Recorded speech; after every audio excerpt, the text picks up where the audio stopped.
If you want to be a star kid, remember this: talk low, talk slow, and don't say too much. Those were the words John Wayne dispensed to Michael Caine in his younger acting days. His book, Blowing the Bloody Doors Off, is really a reflection and a look back on his life from his upbringing in Elephant and Castle in London all the way to Hollywood, and the lessons he's learned, which he shares with the readers in this book. Michael was just a lad in his early days, performing at his Clubland youth club. He never set out to be rich and famous, quite the opposite. He thought he'd never be a star the way he looked, so he just set out to enjoy himself and be the best actor he could possibly become in his own small world. For the first 9 years of his professional acting career, Michael struggled to make ends meet and pay the bills, but he never fell out of love with acting. By the time he was 30 years old, he had done 700 to 800 auditions and played more than 100 different parts in repertory theatre, another 100 small roles on TV, and a few walk-on parts in the West End. Now, well into his 80s, and having accumulated more than half a century of knowledge and experience in the acting realm, Michael dispenses in his book some of the rules that he believes actors should apply to their craft. And I'm going to cover 15 of those, which I believe are the important ones. So, here goes. Number 1, auditions. If you only think you're auditioning when you're in the room with the casting director, you're missing half of it.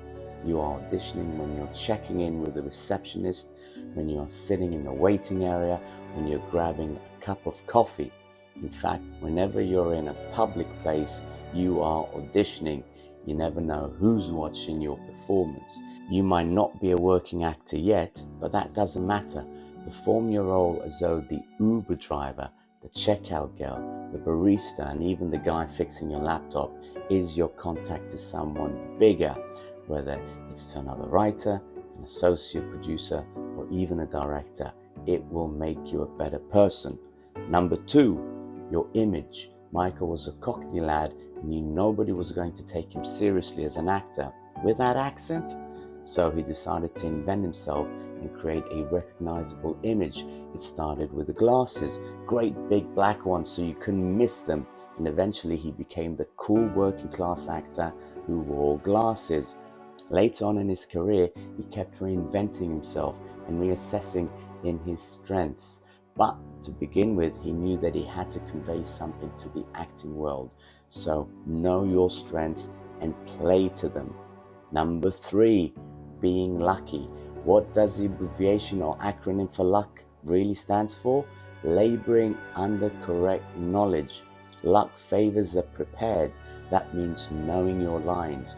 Knowing your lines until you could wake up in the middle of the night and say them. Can you say them while you're cooking an omelette, or packing a suitcase, or chasing someone down the street? If not, you're unlikely to be able to get them out at your audition. Don't say the lines in your head or mouth them silently. Say them out loud or audible enough for you to hear yourself saying them. Practice until it sounds natural. Practice until it is natural. If you can't convince yourself, how are you going to convince anyone else?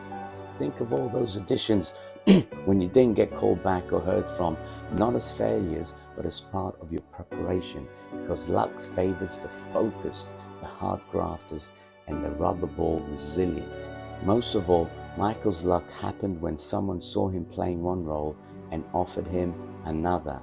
Getting the role for Zulu, Michael believed a lot of luck went to him getting the part. Being cast as an aristocratic lieutenant with a posh accent might not have worked if it weren't for the director being an American. More than likely, no British director would have considered him to play the part of an officer.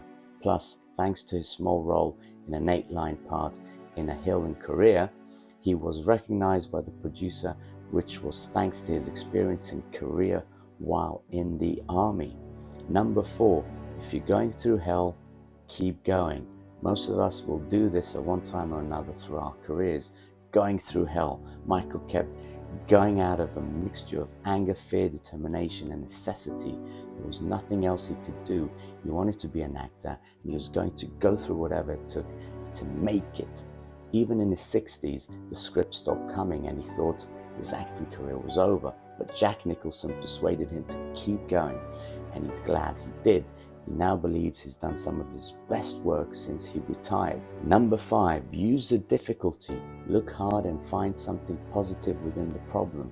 At one point in his early career, after performance in Zulu, Michael was summoned to a producer's office who he had under contract and told him that he'd never become a romantic lead and he's not for them.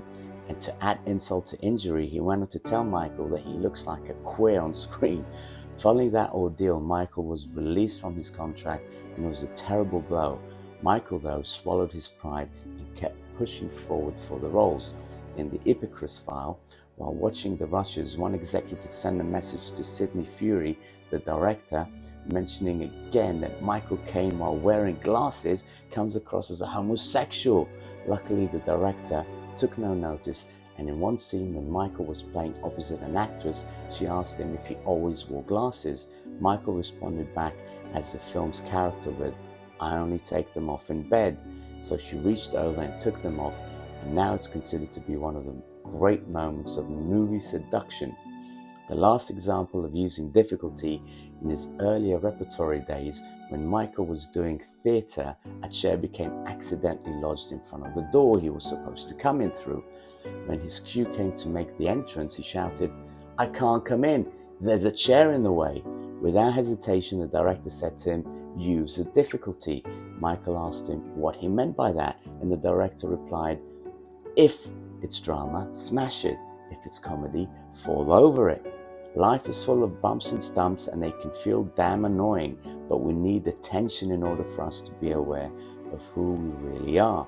If it's all plain sailing, we'll never get to explore our full consciousness. There's definitely a lesson to be learned by embracing difficulty and breathing into it, and see how perhaps you can make the situation slightly more positive and a little less negative." Number 6, keep learning.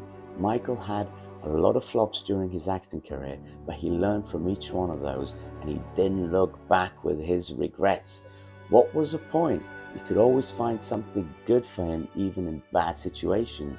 If the script was terrible, maybe the location was fun. If the location was terrible, maybe the director was a genius. If the director was not great, maybe the co-stars made it interesting. If all else fails, he could always learn from whatever mistakes got him there in the first place. His success came from doing. The best way to keep doing enough of the right things is to keep doing a lot of things, even if some of those things end up being flops. You'll be building up your experiences, building relationships, building confidence, opening up opportunities, keeping life fresh, and learning your craft. So long as enough of them are good enough, you will be allowed to keep going. Number 7, whatever it is, give it 100%. Your part may not be the most important part in the movie, but is the most important thing to you.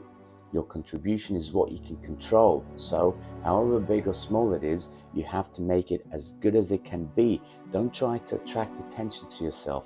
That would be annoying and makes you look needy. Just make it real, make it true, and make sure you know your lines. Treat your small parts as if it's the main event, because for you it is.